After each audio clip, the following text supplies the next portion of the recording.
Is it better now? अभी बेहतर है आवाज? Yes, sir, it is better now. Okay, so we were talking about what are the points which we have to remember while we are writing an email.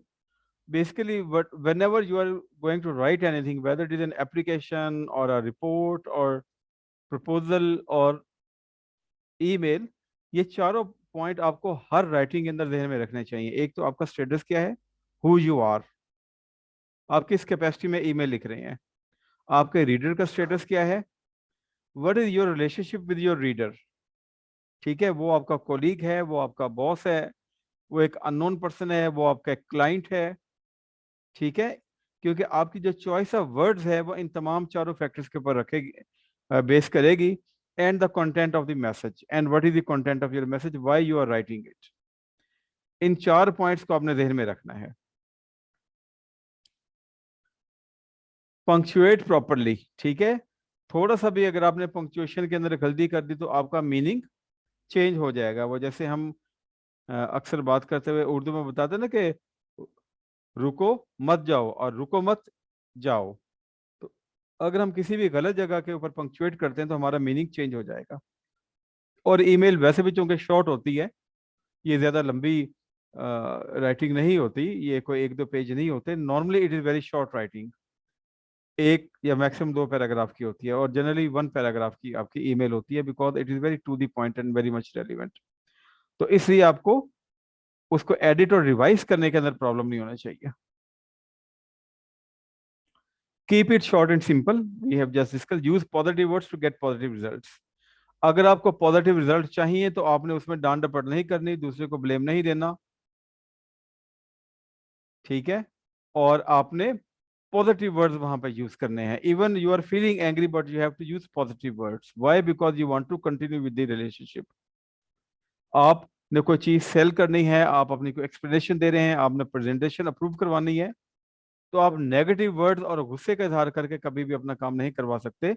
You have to cool down, you have to control your emotions. और उसका यही तरीका है, जब भी आप कोई भी राइटिंग लिखें तो उसको लिखने के बाद don't send it. If you can hold it for one day, hold it for one day. If you can hold it for even 10 minutes, hold it for 10 minutes. अच्छा जी, in case of applying for any job we should write one para. जी देखें, जब आप job के लिए apply कर रही हैं तो आपका जो असल मीट है, जो आपकी असल कंटेंट है, वो है आपका रिज्यूमे या आपकी सीवी, जो कि वन पेज या वन पेज से ज्यादा की, तो इसको आप अटैच कर रहे हैं। जो आपकी ईमेल है वो आपका है जॉब कवर लेटर। अब जॉब कवर लेटर जितना आपका क्रिस्प होगा, शॉर्ट होगा, टू दी पॉइंट होगा, और जो चीजें आपकी सीवी में दी हुई है आपने उसको उसके अंदर नहीं डालना। ठीक है, तो उसको आपने प्रिसाइज रखना है। तो वो आपका वन पैरा, या मैंने कहा ना मैक्सिमम टू पैरा, वो भी अगर कोई बहुत आपकी रिसर्च पब्लिकेशन है, आपने कोई इंटरनेशनल ऑर्गेनाइजेशन से सर्टिफिकेशन ली हुई है, या कोई आउटस्टैंडिंग चीज है आपकी, आप गोल्ड मेडलिस्ट हैं, आप विनर्स हैं अपने सब्जेक्ट के हवाले से, तो फिर आप उसको थोड़ा बढ़ा सकती हैं। Otherwise keep it to one paragraph. क्योंकि जो एक्सपर्ट्स हैं, एचआर हैं, वो ये कहते हैं कि जब हम किसी भी सीवी को या ईमेल को सेलेक्ट करते हैं तो we select it within seconds, because you see there may be 100 applications, there can be 200 applications, even there can be 1000 applications. Now what is the criteria for them, for the HR or for the headhunter to shortlist the candidates? It's your writing, it's your style of writing, it's how concise you are, how much relevant you are, and why they should go for your resume. ये चार पांच points के ऊपर आपने, ये हम इंशाल्लाह जो हमारा टॉपिक है सीवी और जॉब कवर लेटर का, उसमें हम ये पॉइंट डिस्कस करेंगे। तो in short, yes it should be, technically it should be of one paragraph. अच्छा, दूसरा ये है कि आप अपनी ईमेल में बहुत लंबी डिटेल नहीं देते। You have to keep it short and simple. और उसके तरीका ये भी कि आप बुलेट्स के जरिए, बुलेट पॉइंट्स के जरिए या लिस्ट के जरिए आप अपने पॉइंट को एक्सप्लेन कर सकते हैं। जैसे अगर आप आइटम भेज रहे हैं उसको कि मैंने 5 आइटम्स आपको भेज दिए हैं, शिपमेंट कर दिए मैंने, और उसके बारे में आप इंटीमेट कर रहे हैं अपने क्लाइंट को, तो आप वो following item have been dispatched via TCS और आगे आप उसका जो भी नंबर है डाल के और कॉलन डालें और नीचे 1 2 3 4 5 या बुलेट्स डाल के और आप 5 आइटम लिखें और नीचे एक लाइन लिखेंगे कि please acknowledge once you receive, thank you, और उसके बाद फिर आप खत्म होता है। और ये मैंने ऑलरेडी आपको बताया कि गुस्से या फ्रस्ट्रेशन के एलिमेंट में उस पोजीशन में आप जो भी राइटिंग करते हैं you save it and you take its print out for reading it letter. कभी भी आप फौरी तौर पे किसी चीज़ का जवाब ना दें तब वक्त है कि वो कोई बहुत अर्जेंट या कोई वन लाइनर नहीं है। ये चीज़ हमेशा आपको हेल्प करेगी क्योंकि इमोशनल इंटेलिजेंस के मुताबिक जो हमारा एनिमल ब्रेन है वो हमारे यहाँ पे है, जो ईयर्स के बहुत करीब है और आई से बहुत करीब है। तो हमारी दो चीज़ें इनपुट हैं, हमारी आईज और ईयर्स। तो ईयर्स और आईज के जरिए जो भी इंफॉर्मेशन है वो सबसे पहले हमारे इमोशनल ब्रेन में जाती है, ठीक है। और वो इमोशनल ब्रेन रिएक्टिव ब्रेन होता है, वो हमेशा पहले थॉट नेगेटिव लेके आता है। और जो हमारा लॉजिकल ब्रेन है वो हमारा न्यू कॉर्टेक्स यहाँ पे है। तो इन्फॉर्मेशन को यहाँ और यहाँ से पीछे से होके ऊपर तक जाने में अबाउट 10 to 15 मिनट्स का टाइम लगता है। तो आप किसी भी चीज को, सिचुएशन को देख लें, आपको बच्चे पे गुस्सा आया, आपको स्टूडेंट पे गुस्सा आया, आपको बॉस के ऊपर गुस्सा आया है, आप उस गुस्से की हालत में उठें और 15 मिनट के लिए बाहर चले जाएं। 15 मिनट के बाद वापस आएं तो आपको ऑटोमेटिकली एक डिफरेंट पर्सपेक्टिव सुनने का, समझने का मौका मिलेगा और आपके यकीनन जो रिएक्शन है वो रिस्पॉन्स के अंदर कन्वर्ट हो चुका होगा, वो उसकी कंडीशन चेंज हो चुकी होगी। यहाँ पे अगर कोई डिसएग्री करना चाहता है तो मोस्ट वेलकम, और आप मुझसे बिल्कुल इस पॉइंट को डिस्कस करें। I am ready to share with you anything on this point कि क्यों हमें इसके ऊपर डिले करना चाहिए। और आप एग्री करते हैं इस पॉइंट से तो आप लिखें, मैसेज करें या बताएं कि जी yes I agree, this is right point.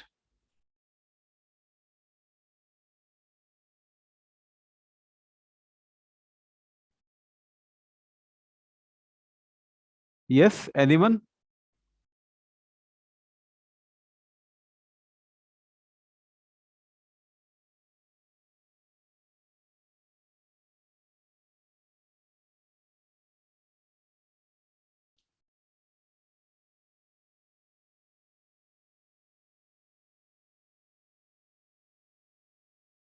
Okay, if you agree it's fine.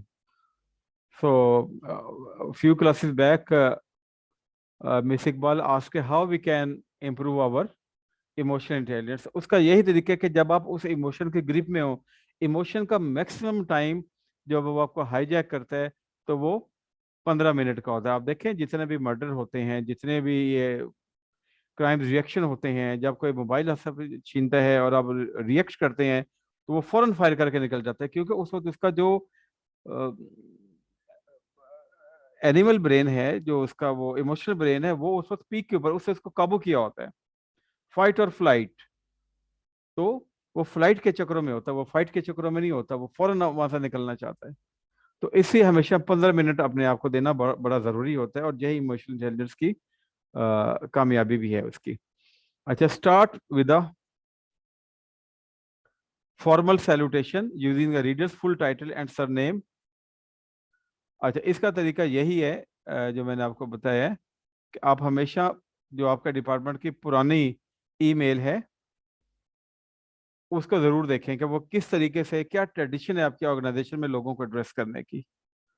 ये पुरानी जो है कॉरेस्पॉन्डेंस देखने का यही फायदा होता है, राइटिंग का भी यही फायदा होता है कि anyone can see, anyone can check your writing at any time. तो आप देखें कि आपका ऑर्गेनाइजेशन में लोग कैसे ईमेल में एक दूसरे को एड्रेस करते हैं, तो आप उसको फॉलो करें। तो कई लोग फर्स्ट नेम लेते हैं, कई लोग सर नेम उसके ऊपर लिखते हैं, ठीक है।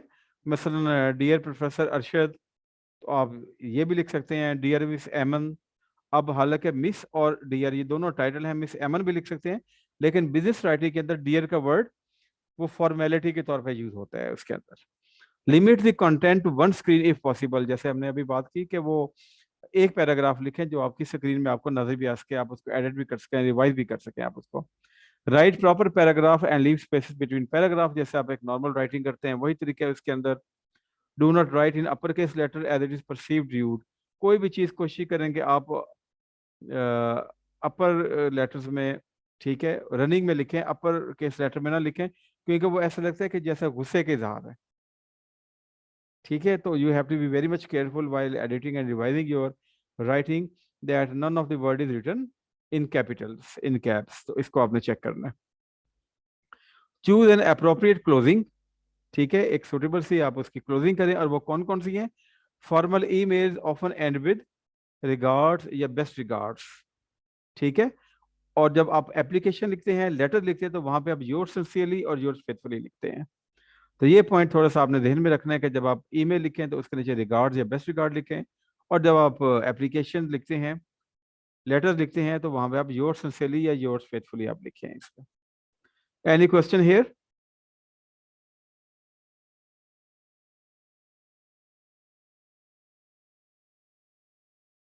Anyone who No, has got?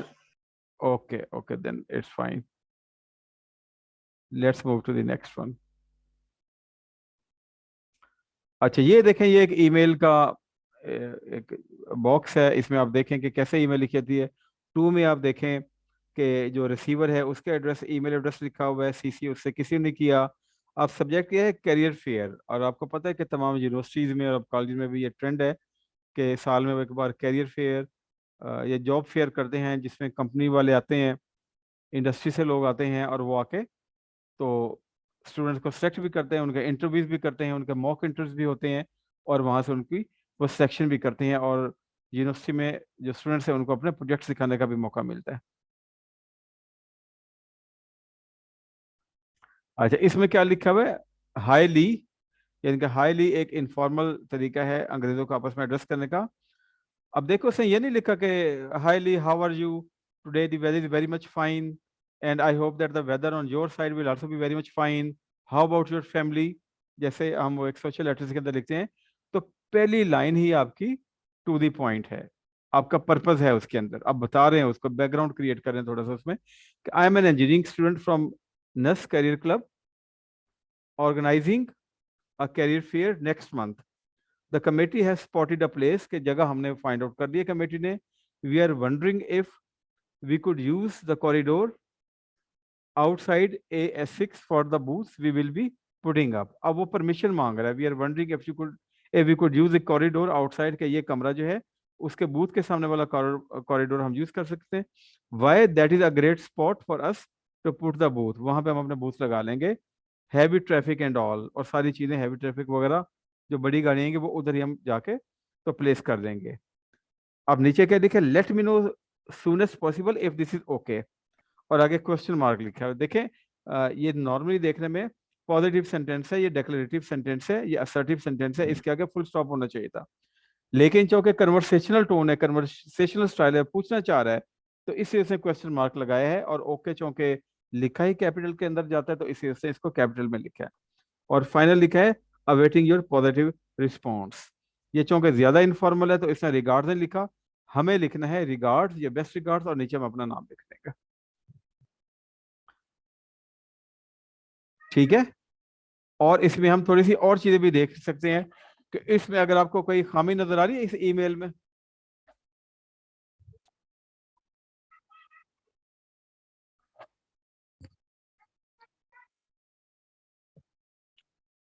इसमें बहुत सारी चीजों को उसने मिस भी किया हुआ है। ठीक है, तो लेट्स सी इसने क्या किया, उसमें मिस किया हुआ है। The student has written in the way which he could write to a friend, मैंने कहा ना वो जैसे वो रिगार्ड चीजें नहीं डाली, which is not appropriate when writing to someone in authority. Notice these faulty usages, कौन से? इन एक्सप्लिसिट सब्जेक्ट लाइन, जो उसकी सब्जेक्ट लाइन है वो क्लियर नहीं है। सैल्यूटेशन में हाईली आप सीनियर को नहीं लिखते। शॉर्ट फॉर्म आई एम और CD, तो उसमें आप शॉर्ट फॉर्म कॉन्ट्रेक्शन यूज कर सकते हैं, लेकिन आप वो यूज करें जो सामने वाले को भी पता हो। Yes, incomplete sentence awaiting which has no subject, inappropriate punctuation, inappropriate tone भी इसमें अप्रोप्रिएट है, और इनफॉर्मल वोकैबुलरी है। ग्रेट स्पॉट वगैरह प्लेस की जगह की स्पॉट वगैरह का, जो कि हम नॉर्मली व्हाट्सएप और सोशल मीडिया पे लैंग्वेज यूज करते हैं। नो एक्सप्रेशन ऑफ ग्रेटिट्यूड, कोई थैंक्स वगैरह नहीं है।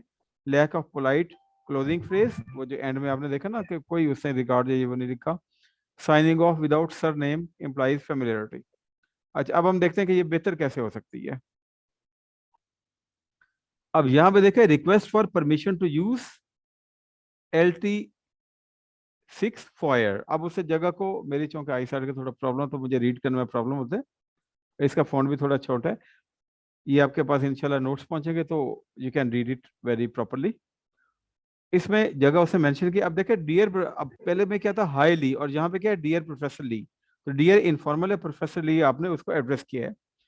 अब इसमें वो क्या लिखते हैं, I am an engineering student who is involve in organizing this year's career fair for engineering students. This will take place in the last week of November.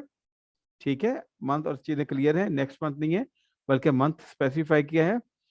We would like to use the foyer outside lecture theatre 6। This is an ideal location for the fair for these reason. अब आपने देखेंगे नीचे reason दिए हैं, आपने list down किए हैं, reason 1 2 3। The place is quite large and will be able to take the number of booths we are planning for. Traffic is heavy, so the fair will get maximum exposure and attention.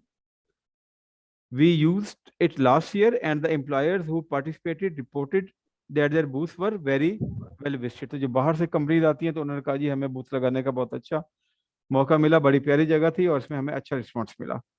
Hence, we would appreciate it if you could let us use this location. If you think this is possible, I will send you the official request letter. We look forward to your response. अब respectfully yours.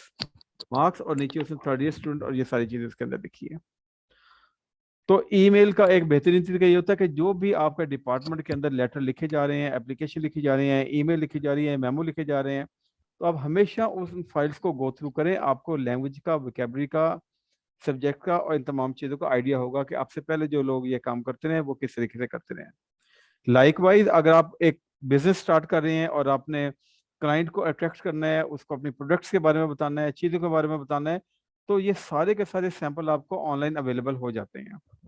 Google images में भी आपको available हो जाते हैं, और अगर वैसे भी टाइप करें गूगल में तो फिर भी आपके पास वर्ड फॉर्मेट में, PDF फॉर्मेट में और नॉर्मली भी आपके पास वो चीज़ें आ जाती हैं। 5-6 लेटर्स और 5-6 ईमेल्स को गो थ्रू करें, you will get a fair idea. उसके मुताबिक आप उसको लिखें और उसके बाद आप फिर बेशक मुझे सेंड कर दें उसकी लैंग्वेज और तमाम चीज़ों को प्रूफ रीड करने के लिए। और 4-5 बार जब आप प्रूफ रीड करवा के चीज़ें भेजेंगे तो आप माशाल्लाह खुद उस वक्त इंडिपेंडेंट राइटर्स हो जाएंगे उसके अंदर। अब इसके अंदर क्या है, क्या खसूसियात है। This email is appropriate for the reader in the following veg. Explicit subject line, यानी कि सब्जेक्ट लाइन क्लियर है, सैल्यूटेशन भी इसमें अप्रोप्रिएट है, फुल फॉर्म है, एम और कुड पूरा लिखा हुआ है, कोई उसके इमेजिनेशन के लिए एब्रीविएशन नहीं छोड़ी, कंप्लीट सेंटेंस है, we look forward to your response, courteous tone है। कर्टियस टोन कौन सी है, we would appreciate it if you could let us use. तो कुड का वर्ड और वुड का वर्ड ये वो मॉडल वर्ब्स हैं जो हम पोलाइटनेस के लिए इस्तेमाल करते हैं। फॉर्मल वोकैबुलरी है, like ideal location, expression of gratitude है, एप्रिसिएशन की बात हुई है, पोलाइट क्लोजिंग फ्रेज है, रिस्पेक्टफुली योर्स, और अप्रोप्रिएट सिग्नेचर है। The full name is formal and ensures the reader who knows who the writer is, ताकि उसको भी पता चल जाए कि ये थर्ड ईयर इलेक्ट्रिकल स्टूडेंट है और वो ये चीज़ क्यों रिक्वायर्ड है। जी, अब यहाँ पे अगर किसी का कोई सवाल है तो पूछें, फिर हम नेक्स्ट चलते हैं।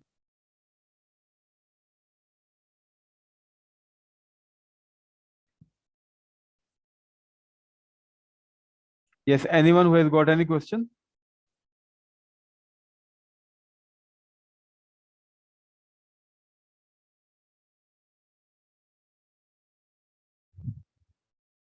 No, sir. Okay, let's go. अच्छा, ओपनिंग क्या होनी चाहिए ईमेल की? जैसे शुरू में गलबन मिस एमन ने पूछा था कि what should be the opening, और रेफरेंस वगैरह हम कैसे दें कम्युनिकेशन का?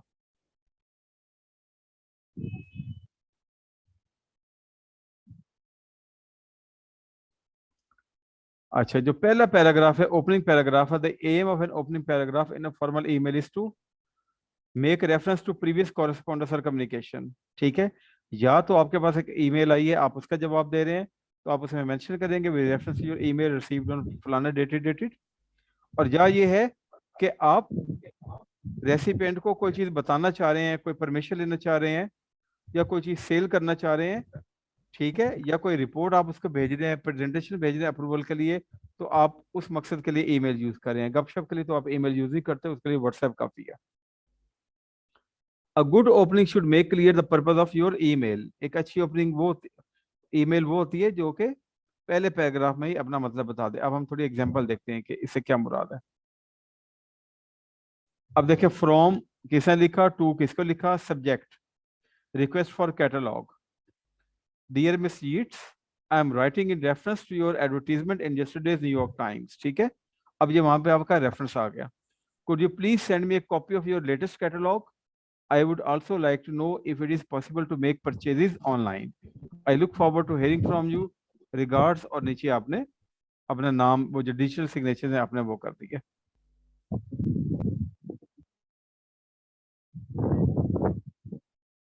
जी, आपने रेफरेंस करना है कि न्यूयॉर्क टाइम्स से मुझे कल के न्यूयॉर्क टाइम्स से पता चला है, कल के जंग से पता चला है कि आपके पास कोई कैटलॉग्स वगैरह के बारे में चीज़ें अवेलेबल हैं। अब ये वाले में देखें, फ्रॉम टू सब्जेक्ट डिस्कस करने की जरूरत नहीं है। नीचे आप देखें, dear Miss Sheng, I have received your email of 26 November requesting a copy of our corporate brochure. कि आपने हमसे जो हमारा जो कारपोरेट ऑर्गेनाइजेशन है उसके ब्रोशर की कॉपी मांगी है। As you requested I have attached our brochure together with our current price list. तो हम जो जो अपनी सर्विसेज ऑफर कर रहे हैं, लाइक हम अपना कॉन्फ्रेंस रूम दे रहे हैं या बाकी चीज़ें हम आउटसोर्स कर रहे हैं, तो उसकी जो रेट है वो भी मैंने साथ में बता दी है। If you would like any further information please contact us, regards. और नीचे आपने अपना नाम लिखा हुआ है।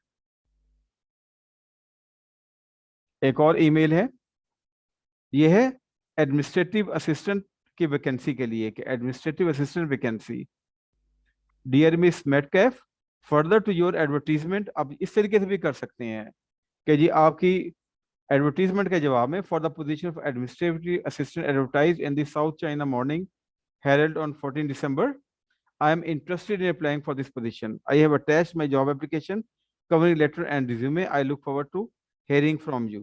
Best regards, Suzanne Wiener. तो आप जब आप जॉब के लिए लिखें तो आप इसमें दो चार चीजें ऐड कर दें कि why you are most suitable candidate for the job. क्योंकि अगर इसी किस्म की तीन तीन लाइनें, ये तो वेस्टर्न कल्चर है ना, हम अपने कल्चर की भी बात करते हैं कि हमारे कल्चर में यह है कि बताना जरूरी है कि आप मुझे क्यों हायर करें, किस वजह से आप मुझे बाकी कैंडिडेट्स के ऊपर प्रेफर करें, what is my USP, unique selling proposition, मेरी यूनिक सेलिंग प्रोपोजिशन क्या है, why I should be hired. वो दो तीन लाइनें आप उसके अंदर जरूर डालें, और उसके बाद आप अपना रिज्यूमे उसके साथ अटैच करके तो भेजें। इसमें आप हमेशा फंक्शनल लैंग्वेज यूज करते हैं। फंक्शनल लैंग्वेज क्या है, ये कुछ सैंपल सेंटेंसेस मैंने यहाँ पे दिए हैं ताकि आपको थोड़ा सा बाद में भी जब रीडिंग करें तो डॉट्स कनेक्ट करने में आसानी हो। अगर आपने प्रीवियस कॉरेस्पॉन्डेंस का हवाला देना है तो आप इन पांच छह चीजों से स्टार्ट कर सकते हैं। आई have received your fax of 15 अप्रैल, आप इसी जगह पे ईमेल लिख सकते हैं, ईमेल ऑफ 15 अप्रैल कंसर्निंग, और आगे आप उसका सब्जेक्ट लिख दें। I refer to your letter of 1 March regarding, in reply to your email of 8 May, I would like to inform you that with reference to your email of 12 December, in response to your email, I am happy to confirm with regard to your email, I, और आगे आप कर दें।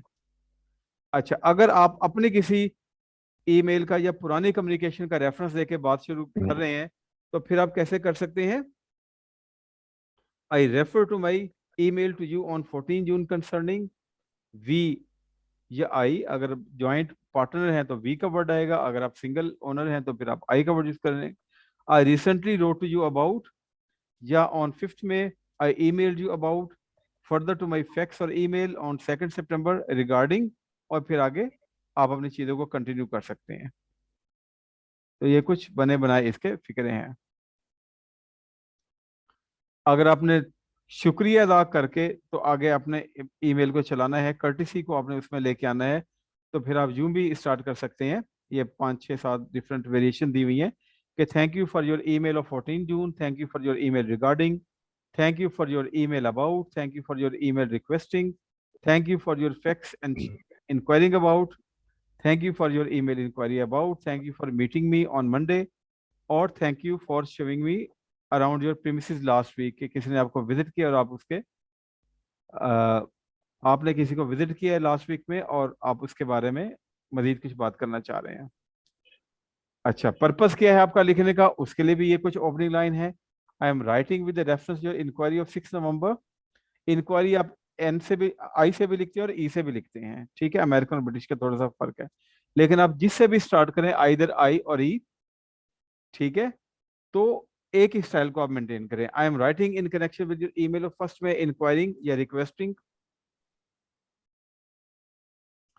अगर आपने कोई सवाल करना है या आपसे किसी ने सवाल पूछा है तो फिर आप कैसे स्टार्ट करेंगे?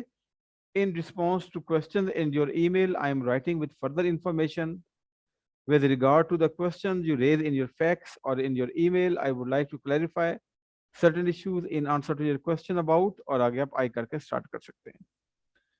अच्छा, अगर किसी ने आपको रिक्वेस्ट की और आप उस रिक्वेस्ट के जवाब में ईमेल लिख रहे हैं तो फिर कैसे स्टार्ट करेंगे?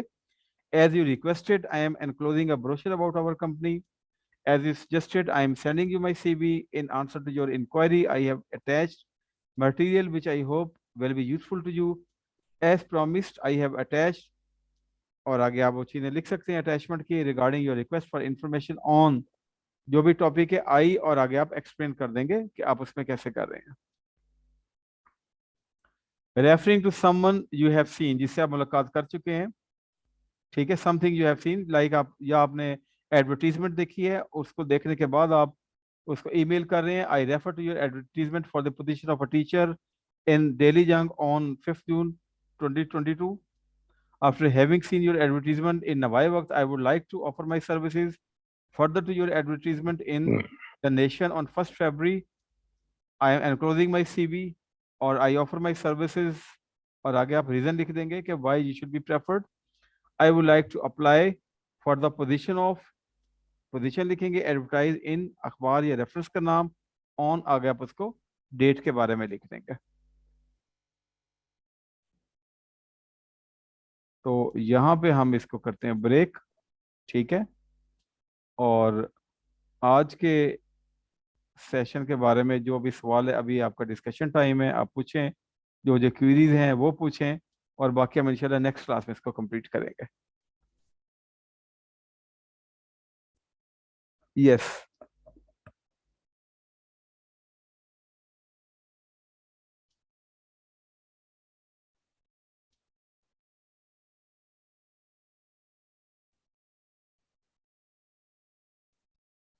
Yes, anyone?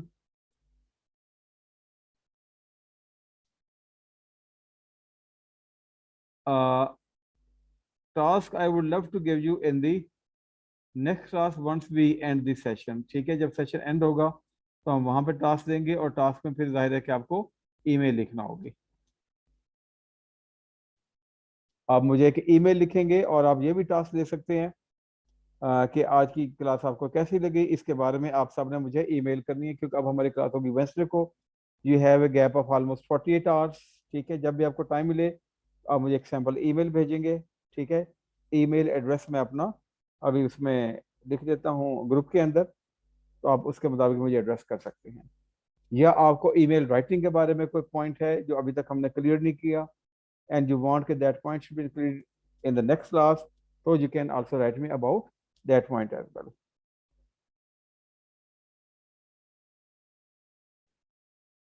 Yes,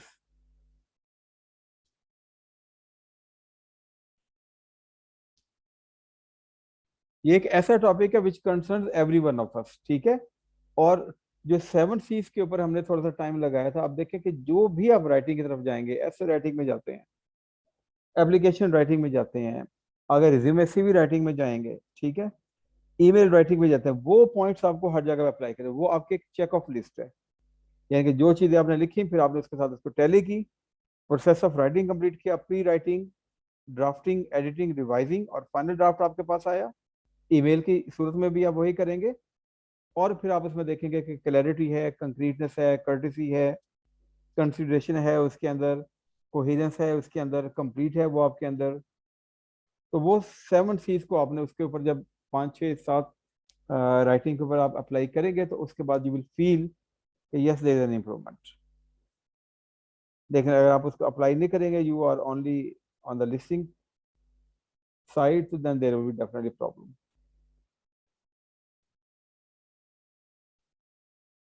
yes,